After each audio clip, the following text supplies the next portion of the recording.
Hello everyone, स्वागत आप सभी का इस यूट्यूब चैनल के ऊपर।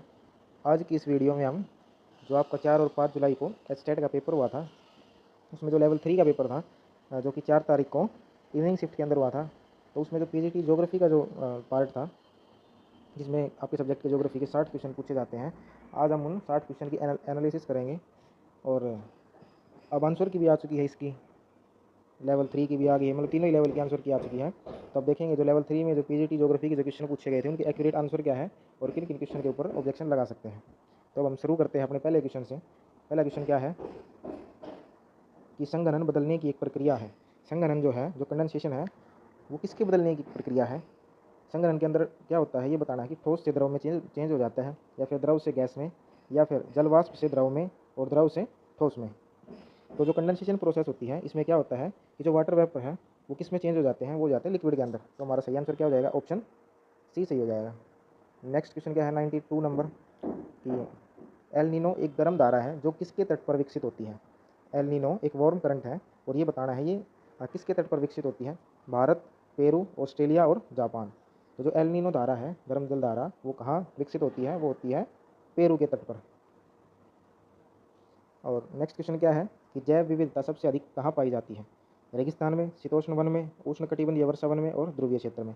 अब ये जो ऑप्शन ए दिया हुआ है रेगिस्तान में, यहाँ तो सबसे कम जैव विविधता पाई जाती है, तो ये हमारा गलत हो गया। ध्रुवीय क्षेत्र ऑप्शन डी जो है, पोलर रीजन, वहाँ बर्फ़ होती है, तो वहाँ भी जैव विविधता ज़्यादा नहीं पाई जाती। अब बच गया बी और सी ऑप्शन। जो शीतोष्ण वन है, उनसे ज़्यादा जैव विविधता कहाँ पाई जाती है, जहाँ वर्षा ज़्यादा होती है, जो वर्षावन होते हैं। उष्णकटिबंधीय वर्षावन, ट्रॉपिकल जो रेन फॉरेस्ट होते हैं, वहाँ सबसे ज़्यादा जैव विविधता पाई जाती है। नेक्स्ट क्वेश्चन क्या है, क्वेश्चन नंबर 94। एक परिदृश्य दिया हुआ है, एक ऐसा क्षेत्र है जिसमें पूरे वर्ष उच्च तापमान और आर्द्रता जो वो भी उच्च रहती है, मतलब टेम्परेचर भी आपको हाई देखने को मिलेगा और जो ह्यूमिडिटी है वो भी आपको हाई देखने को मिलेगी। और लगभग प्रतिदिन दोपहर में संवहनीय वर्षा होती है, और प्रतिदिन दोपहर में वहाँ क्या होती है, कन्वेंशनल रेनफॉल भी होती है। यह किस प्रकार की जलवायु है ये बताना है। तो अभी बताया, ये सिनेरियो जो बताया है कि आपको हाई टेम्परेचर देखने को मिलेगा और हाई ह्यूमिडिटी, और दोपहर में बारिश भी होगी, तो वो कहाँ देखने को मिलेगी। ये मानसूनी जलवायु है, भूमध्य रेखीय क्षेत्र में पाई जाती है, या फिर भूमध्य सागरीय क्षेत्र में, या फिर सवाना में। तो मानसूनी क्षेत्र में तो मानसून के टाइम पे ही बारिश आएगी, तो ये ऑप्शन हमारा गलत हो गया। अब इसमें दिया हुआ है सवाना, ये भी हमारा गलत हो जाएगा। बच गया भूमध्य रेखीय और भूमध्य सागरीय। अब इन दोनों के नाम देखने से हमको सेम ही लगते हैं कि भूमध्य रेखीय और भूमध्य सागरीय। तो जो भूमध्य रेखीय होते हैं वो तो होता है इक्वेटोरियल रीजन, जो इक्वेटर पे होता है, और जो ये भूमध्य सागरीय है ये होता है मेडिटेरियन, जो उससे ऊपर होता है, मतलब जो 30 डिग्री के आसपास होता है ना, 30 डिग्री से ऊपर होता है, वो हो गया हमारा भूमध्य सागरीय। तो इसमें हमारा सही आंसर कौन सा हो जाएगा कि जहाँ हाई टेम्परेचर देखने को मिलेगा और ह्यूमिडिटी भी ज़्यादा मिलेगी, वो हो जाएगा ऑप्शन बी हो जाएगा। क्वेश्चन नंबर 95 क्या है कि एक तरफ तो सूची दी गई है लेखकों की, और दूसरी साइड तो सूची दी गई है उनकी जो बुक्स हैं। अब ये बताना है कि जो बुक्स हैं इनके ऑथर कौन है। जैसे कार्ल लीटर है, फ्रेडरिक रेटजेल है, रिचर्ड हार्टसॉन है, या फिर EC Semple, Ellen Churchill Semple, इन्होंने कौन सी बुक लिखी है। तो जो कार्ल लीटर है, इसने कौन सी बुक लिखी है, इसने लिखी है पृथ्वी का अध्ययन, अर्धकुंडे, ठीक है। और जो फ्रेडरिक रेटजेल ने कौन सी लिखी है, मानव भूगोल, एंथ्रोपोजोग्राफी। और रिचर्ड हार्टसॉन, इसने लिखी है भूगोल की प्रकृति। और जो इसी सैंपल है, इसने कौन सी बुक लिखी है, भौगोलिक पर्यावरण का प्रभाव, इन्फ्लुएंस ऑफ ज्योग्राफिक एनवायरनमेंट। तो 4 चला जाएगा हमारा 3 पे। अब इसमें हमारा सही आंसर कौन सा हो जाएगा, ए गया 4 में, बी गया 1 में, सी 3 में, नहीं सी 2 में और डी 3 में।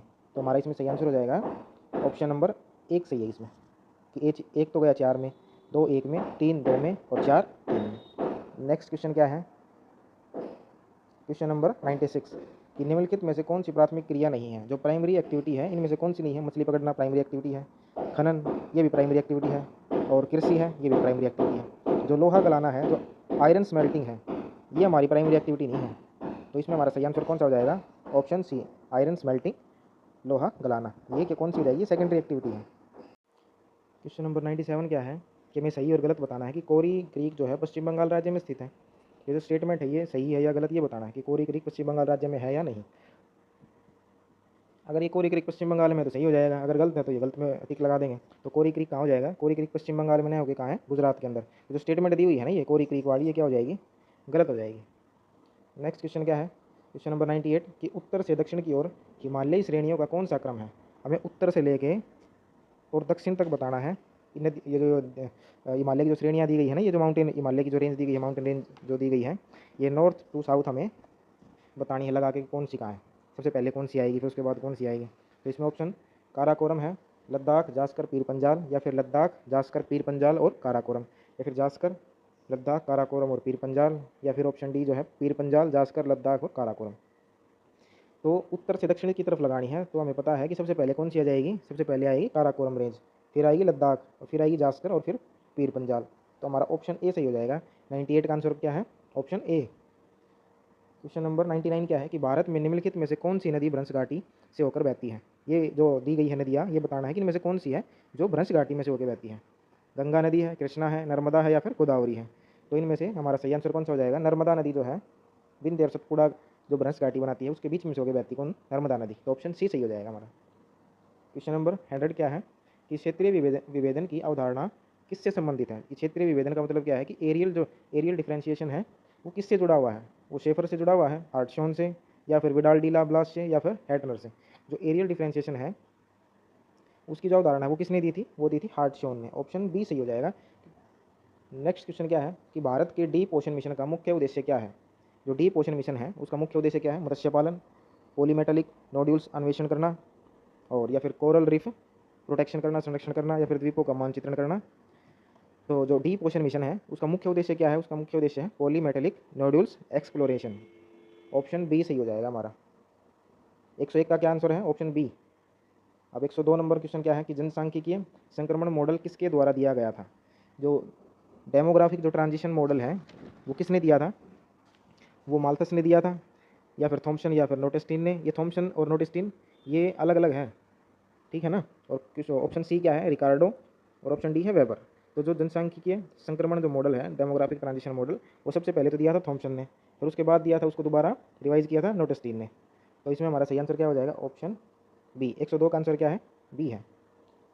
103 नंबर क्या है क्वेश्चन कि कौन सा दर्रा श्रीनगर को लेह से जोड़ता है। कौन सा दर्रा है जो श्रीनगर को लेह से जोड़ता है। ये श्रीनगर और लेह दो अलग अलग राजधानियाँ हैं, इनको आपस में कौन सा दर्रा जोड़ता है। नाथुला, जोजिला, रोहतांग और शिपकिला। जिन दोनों जो जगह है, जो दोनों राजधानियाँ हैं, इनको कौन सा जो दर्रा है वो जोड़ता है। इसका सही आंसर हो जाएगा जोजिला दर्रा। 103 का आंसर क्या हो जाएगा, ऑप्शन बी। क्वेश्चन नंबर 104 क्या है कि हमें गलत जो युग्म है उनकी पहचान करनी है। भिलाई इस्पात संयंत्र छत्तीसगढ़, राउरकेला इस्पात संयंत्र ओडिशा, या फिर दुर्गापुर इस्पात संयंत्र झारखंड, या फिर बोकारो इस्पात संयंत्र झारखंड। तो इसमें जो गलत है ना, गलत मैच किया हुआ है कि एक तरफ तो ये दी गई है कि जो भी प्लांट है स्टील प्लांट है, और दूसरी तरफ दी गई उनकी जगह है। तो जो ऑप्शन ए है कि भिलाई इस्पात संयंत्र, भिलाई स्टील प्लांट छत्तीसगढ़ में है, ये हमारा सही हो जाएगा। और राउरकेला स्टील प्लांट उड़ीसा में है, ये भी ठीक हो जाएगा। और जो ऑप्शन डी है बोकारो इस्पात संयंत्र स्टील प्लांट, ये भी झारखंड में है, ये भी सही हो जाएगा। जो दुर्गापुर है ना, दुर्गापुर स्टील प्लांट, वो कहाँ हो जाएगा, वो जाएगा वेस्ट बंगाल में। तो इसमें हमारा गलत जो हमें जोड़ा चुनना था वो कौन सा हो जाएगा, ऑप्शन सी। 104 का क्या आंसर है, ऑप्शन सी आंसर है। क्वेश्चन नंबर 105 क्या है कि जीरो माइलस्टोन भारत के किस शहर में स्थित है। दिल्ली में, कोलकाता में, भोपाल में, या फिर नागपुर में। तो जो जीरो माइलस्टोन है ये भारत की कौन से शहर में स्थित है, ये है नागपुर के अंदर। 105 का आंसर क्या हो जाएगा, सही हमारा डी आंसर। क्वेश्चन नंबर 106 क्या है कि भूमध्य सागरीय क्षेत्रों में सर्दियों में वर्षा होती है। तो जो मेडिटेरियन जो रीजन है उसमें जो विंटर के अंदर, सर्दियों के अंदर बारिश होती है, ये जो कथन है बिल्कुल सही है। और कारण क्या दिया हुआ है कि सर्दियों में ये क्षेत्र पछुआ पवनों के प्रभाव में आ जाते हैं। तो इसका जो कारण है वो भी सही है। तो हमारा इसमें सही आंसर क्या हो जाएगा,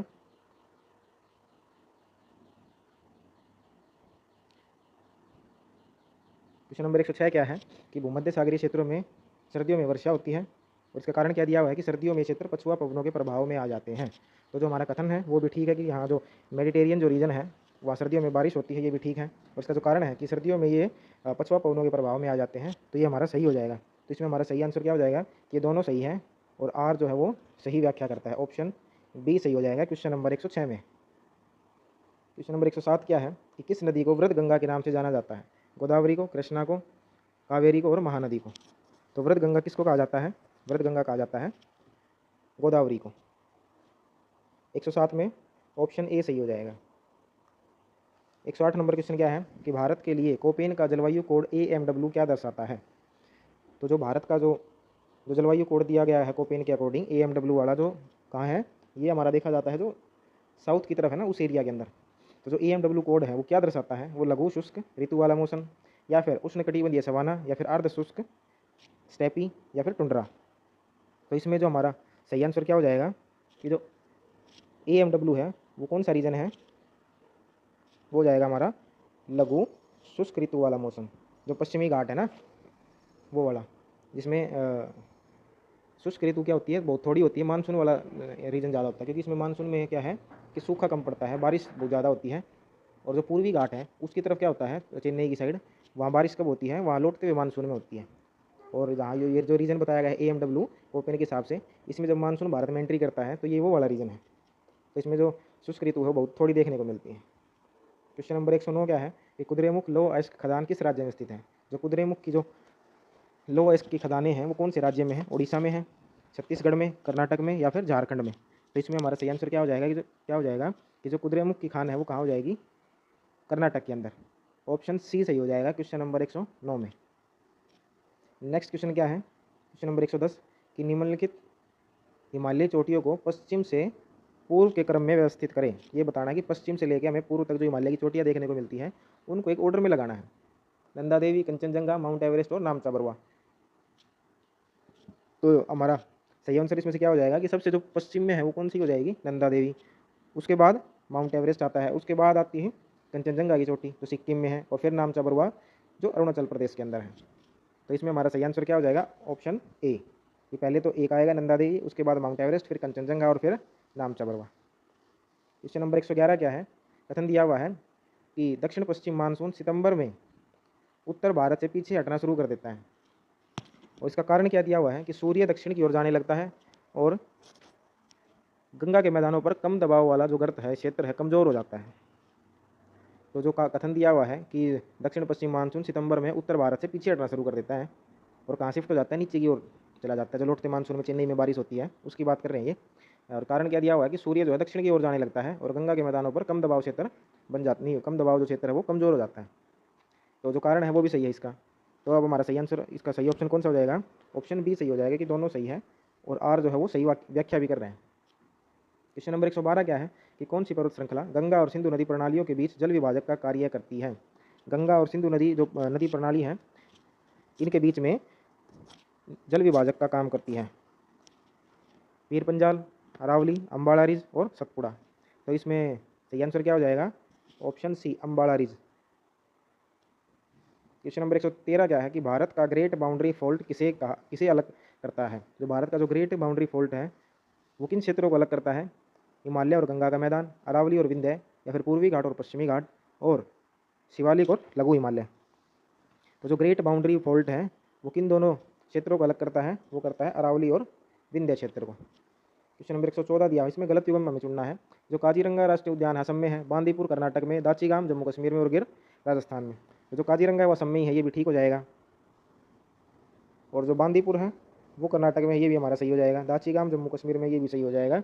और जो गिर है वो राजस्थान में नहीं है, गिर कहाँ हो जाएगा, गिर हो जाएगा हमारा गुजरात के अंदर।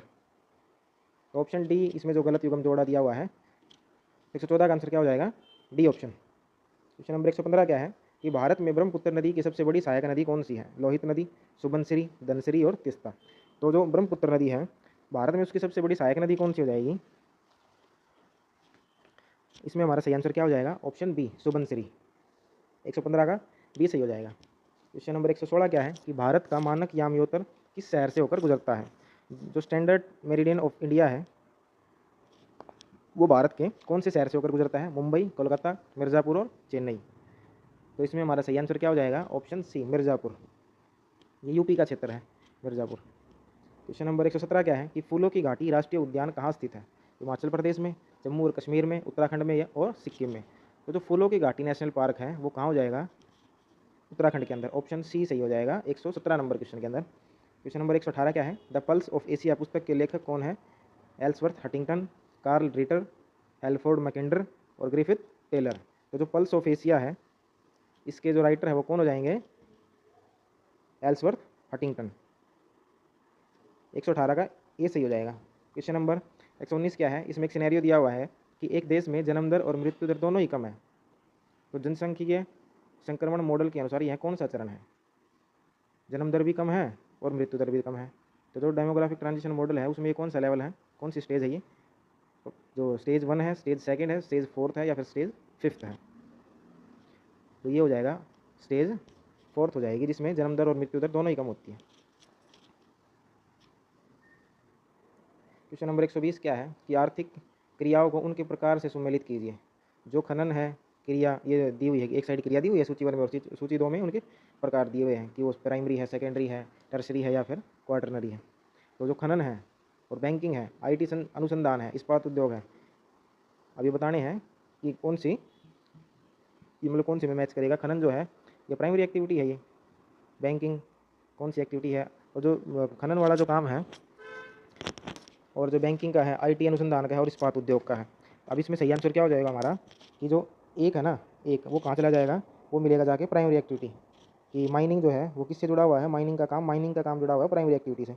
बैंकिंग का जुड़ा हुआ है हमारा टर्सरी से, और जो IT अनुसंधान है मतलब IT जो रिसर्च है वो जुड़ा हुआ हमारा क्वार्टरनरी चतुर्थक से, और इस्पात जो स्टील इंडस्ट्री है वो किससे जुड़ी हुई है, वो जुड़ी हुई है सेकेंडरी से। तो हमारा 1 चला गया B में, और 2 चला गया D में, और 3 चला गया A में, और 4 C में। तो इसमें हमारा ऑप्शन कौन सा सही हो जाएगा, इसमें हमारा ऑप्शन सही हो जाएगा ऑप्शन D, 1 B में, 2 D में, 3 A में और 4 C में। तो जो क्वेश्चन था क्वेश्चन नंबर 120, इसका ऑप्शन D सही हो जाएगा। क्वेश्चन नंबर 121 क्या है कि कॉनर्बेशन जो ये टर्म है ये किसने दी थी, किसके द्वारा ये शब्द गढ़ा गया था। Patrick Geddes, Lewis Mumford, Jean Gottmann और मार्क जेफरसन। तो जो ये टर्म है कॉनर्बेशन ये किसने दी थी, ये दी थी पैट्रिक गेडेस। तो हमारा ऑप्शन ए सही हो जाएगा इसमें। क्वेश्चन नंबर 122 सिनेरियो का दिया हुआ है कि एक परिदृश्य है हमारे पास कि एक उद्योग को भारी मात्रा में पानी की आवश्यकता है और भारी कच्चे माल की भी आवश्यकता है, जिसका वजन जो है प्रोसेसिंग करेंगे, मतलब वो जो रॉ मटेरियल था हमारे पास, जो कच्चा माल था वो तो भारी था, और उससे कोई चीज़ बनाएंगे वो बनेगी हल्की। तो ये बताना है कि जो आदर्श रूप क्या होगा उद्योग का, कि उसको हम कहाँ स्थापित करें, बाजार के पास, कच्चे माल के स्रोत के पास, बाजार और स्रोत के बीच में, और महानगर में। तो इसने सिनेरियो में स्टार्टिंग में बताया था कि उसको भारी मात्रा में तो पानी की ज़रूरत है और भारी कच्चा माल है, और उसको प्रोसेसिंग करने के बाद जब हम कोई सामान बनाएंगे तो वो हल्का बनेगा। अगर भारी सामान है और प्रोसेस होने के बाद उसका वेट कम हो रहा है, वेट लूजिंग इंडस्ट्री होगी ना, तो वो कहाँ स्थापित होती है, उसको कहाँ स्थापित करेंगे हम, कहाँ, कच्चे माल के स्रोत के पास। तो इसमें हमारा ऑप्शन बी सही हो जाएगा, 122 का बी सही हो जाएगा। क्वेश्चन नंबर 123 क्या है कि नील घाटी में जनसंख्या का घनत्व बहुत अधिक है, इसका कारण दिया हुआ है कि ऐसा क्यों है, कि मरुस्थलीय क्षेत्र में नील नदी से बारहमासी पानी की आपूर्ति के कारण कृषि अत्यधिक विकसित है। तो जो कथन दिया हुआ है कि नील घाटी में जनसंख्या का घनत्व बहुत ही ज़्यादा है, तो ये हमारा जो कथन है सही है। इसका जो कारण है कि इस क्षेत्र में कि बारहमासी पानी की आपूर्ति हो जाती है, जिससे कृषि बहुत ही विकसित है। तो ये इसमें हमारा सही आंसर क्या हो जाएगा, ऑप्शन नंबर सी कि दोनों सही है और आर जो है ए की सही व्याख्या करता है। तो 123 का आंसर सी हो जाएगा। 124 नंबर क्वेश्चन क्या है कि जो ट्रांसहुमेंस है, ट्रांसहुमेंस जिसको हिंदी में हम क्या कहते हैं, ऋतु प्रवास, ये किससे जुड़ा हुआ है, स्थायी बंदोबस्त से, पशुधन के साथ लोगों का मौसमी प्रवास, स्थानांतरित कृषि और शहरीकरण। अगर ये क्वेश्चन भी किसी ने गलत किया है फिर कुछ नहीं कर सकते। इसमें पहले देखो हिंदी में दिया हुआ है कि ऋतु प्रवास, ऋतु के कारण क्या हो रहा है, प्रवास हो रहा है। तो इसमें हमारा कौन सा आंसर सही हो जाएगा, पशुधन के साथ लोगों का मौसमी प्रवास, कि ऋतु की वजह से क्या माइग्रेट करना पड़ रहा है उनको अपने पशुधन के साथ, वो किससे जुड़े हुए हैं, उन लोगों को क्या कहते हैं हम, उनको कहते हैं हम ट्रांसहुमेंस। तो इसमें ट्रांसहुमेंस जो है इससे जुड़ा हुआ है कि पशुधन के साथ लोगों का जो मौसमी सीजनल जो माइग्रेशन होता है उसको कहते हैं हम ट्रांसहुमेंस। क्वेश्चन नंबर 125 क्या है कि जनसांख्यिकीय संक्रमण सिद्धांत के प्रथम चरण की विशेषता क्या है। जो स्टेज 1 है उसके बारे में बताना है। जो स्टेज 1 होती है उसमें क्या होता है, उसमें तो हाई बर्थ रेट होता है और हाई डेथ रेट होता है। तो ऑप्शन ए देखो क्या दिया हुआ है कि निम्न जन्म और मृत्यु दर, तो ये गलत हो जाएगा। ऐसे ही ऑप्शन सी क्या है कि उच्च जन्म और निम्न मृत्यु दर, पर मैंने अभी क्या बताया है कि जो DTM डेमोग्राफिक ट्रांजिशन मॉडल के अंदर जो स्टेज 1 होगी ना उसमें हाई बर्थ रेट होगा और हाई डेथ रेट होगा। तो हमारा ये ऑप्शन भी गलत और घटती जन्म दर ये भी गलत। तो हमारा इसमें सही आंसर क्या है, ऑप्शन बी कि हाई बर्थ रेट और हाई डेथ रेट, ये स्टेज 1 में देखा जाता है। क्वेश्चन नंबर 126 क्या है कि मानव विकास सूचकांक किसके द्वारा विकसित किया गया था। जो ह्यूमन डेवलपमेंट इंडेक्स है वो किसके द्वारा विकसित किया गया था, अमर्त्य सेन, महबूब उल हक, एडम स्मिथ और किन्स। तो जो मानव विकास सूचकांक है ये किसने दिया था, ये दिया था महबूब उल हक ने। क्वेश्चन नंबर 127 क्या है कि गहन निर्वाह कृषि मुख्य रूप से कहाँ की जाती है।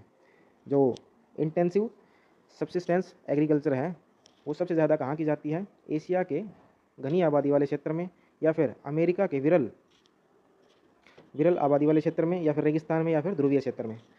तो जो इंटेंसिव जो एग्रीकल्चर है वो कहाँ की जाएगी, वो की जाएगी जहाँ ज़्यादा आबादी होगी। उन सभी का पेट भरने के लिए हमें क्या करनी पड़ेगी, इंटेंसिव एग्रीकल्चर करनी पड़ेगी। तो एशिया का जो घनी आबादी वाला क्षेत्र है उसमें हम क्या क्या करते हैं, गहन निर्वाह कृषि करते हैं। क्वेश्चन नंबर 128 क्या है कि विश्व का सबसे व्यस्त महासागरीय मार्ग कौन सा है। इसमें विश्व में बताना है कि सबसे जो बिजिएस्ट ओशन जो रूट है वर्ल्ड के अंदर वो कौन सा है, उत्तरी अटलांटिक मार्ग है, या फिर दक्षिणी अटलांटिक मार्ग है, या फिर हिंद महासागर मार्ग है, या फिर प्रशांत महासागर मार्ग है। तो जो उत्तरी अटलांटिक मार्ग है ना वो वर्ल्ड का बिजिएस्ट ओशन रूट हो जाएगा। ऑप्शन ए सही हो जाएगा क्वेश्चन नंबर 128 में।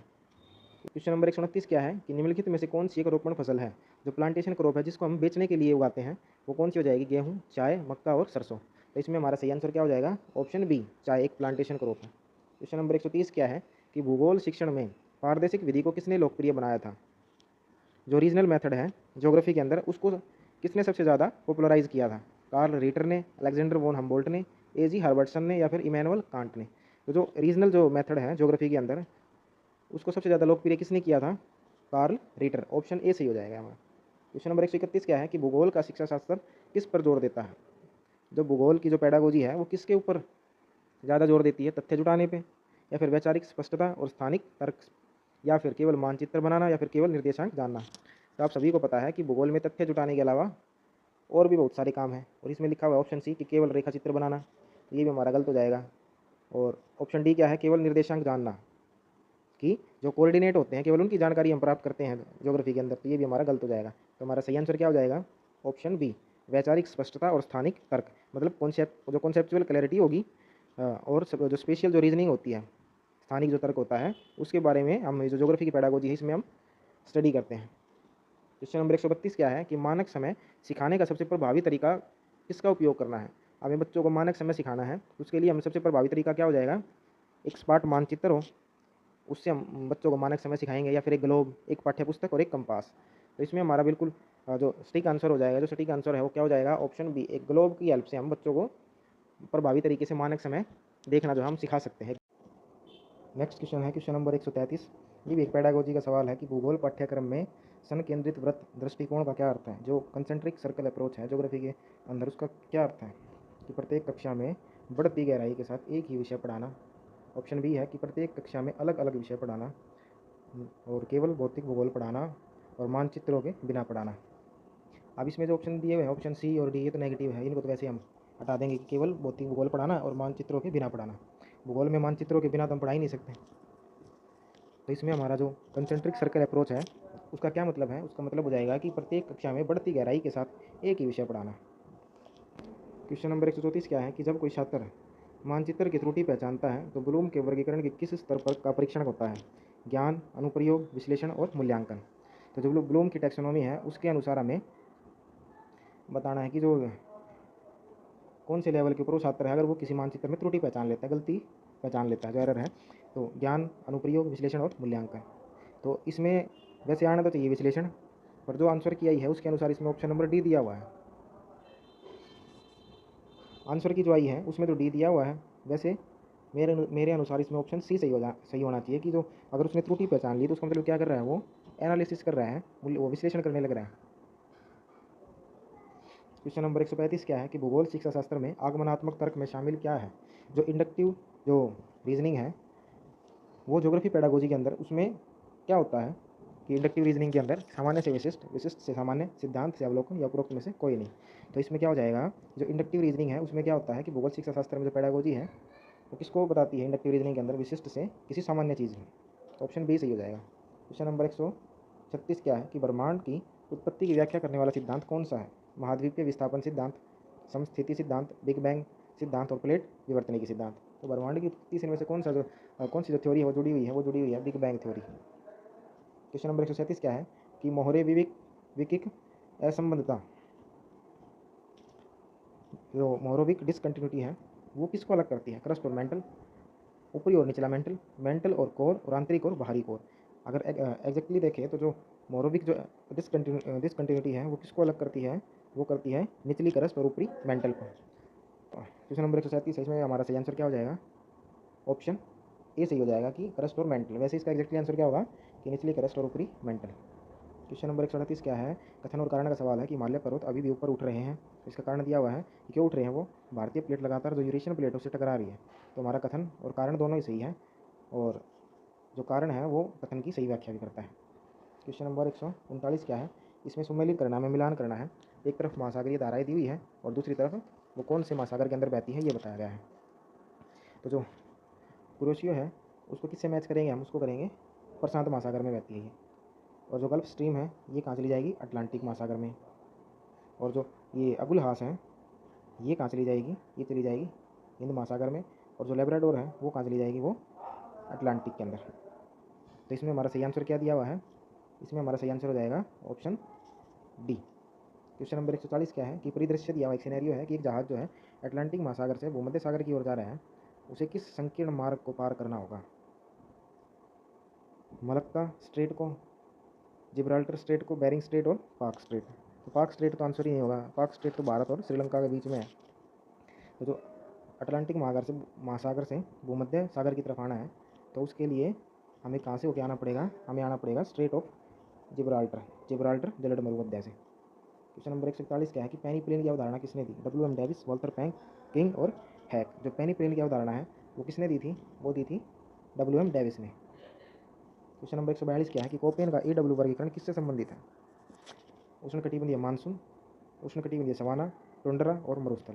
तो जो AW वर्गीकरण है वो किससे जुड़ा हुआ है, वो जुड़ा हुआ है ट्रॉपिकल सवाना से। क्वेश्चन नंबर 143 क्या है कि निम्नलिखित में से कौन सी भूकंपीय तरंग सिस्मोग्राफ पर सबसे पहले दर्ज की जाती है।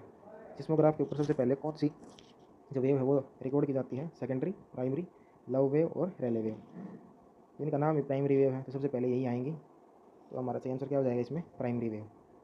क्वेश्चन नंबर 144 क्या है, कथन और कारण का ही सवाल है ये भी, कि प्रशांत महासागर का रिंग ऑफ फायर सबसे सक्रिय ज्वालामुखीय क्षेत्र है। कथन तो हमारा ठीक है, कारण क्या दिया हुआ इसका कि यह सबडक्शन जोन का स्थल है जहाँ महासागरीय प्लेट जो है महाद्वीपीय प्लेटों से मिलती है। तो इसका कारण भी सही है। तो इसमें हमारा सही आंसर क्या हो जाएगा, ऑप्शन नंबर ए, कि ए और आर दोनों सही है और आर सही व्याख्या करता है। क्वेश्चन नंबर 145 क्या है कि हिमनद अपरदन द्वारा कौन सी स्थलाकृति नहीं बनती। जो ग्लेशियल इरोजन है उससे कौन सी लैंडफॉर्म नहीं बनती, सर्क, एरेट, ड्रमलिन और लटकती घाटी। तो इसमें हमारा सही आंसर क्या हो जाएगा, option C, drumlin. Question number 146 क्या है, कथन दिया हुआ है, कारण है। कथन क्या है कि महाद्वीपों के नीचे पृथ्वी की पपड़ी की मोटाई महासागरों के नीचे की तुलना में अधिक होती है। और इसका कारण क्या दिया हुआ है कि महाद्वीपीय पपड़ी जो है हल्की ग्रेनाइट चट्टानों सियाल से बनी है, जबकि महासागरीय पपड़ी जो है वो सीमा से बनी हुई है, बेसाल्टिक चट्टानों से बनी हुई है। तो इसमें जो कथन है वो सही दिया हुआ है कि जो महाद्वीपों के नीचे पृथ्वी की जो पपड़ी की मोटाई है वो महासागरों की तुलना में अधिक होती है। और इसका जो कारण दिया हुआ है कि महाद्वीपीय जो पपड़ी है वो सियाल से बनी है, और जो ये महासागरीय जो पपड़ी है ये किससे बनी है, इसका बेस बना हुआ है सीमा से। तो ऑप्शन ए है इसका सही आंसर, ए और आर दोनों सही है और आर ए की सही व्याख्या करता है। क्वेश्चन नंबर 147 क्या है कि पृथ्वी का कोर मुख्य रूप से किससे बना है।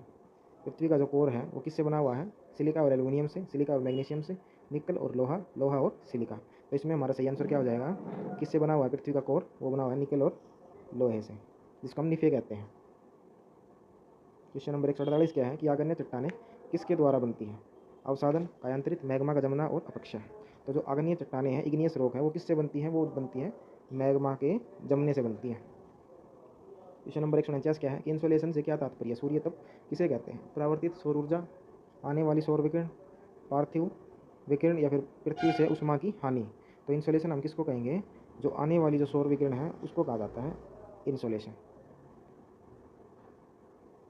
क्वेश्चन नंबर 150 क्या है कि गरजती चालीसा किससे संबंधित है। व्यापारिक पवने, पछुआ पवने, ध्रुवीय पवने और मानसून।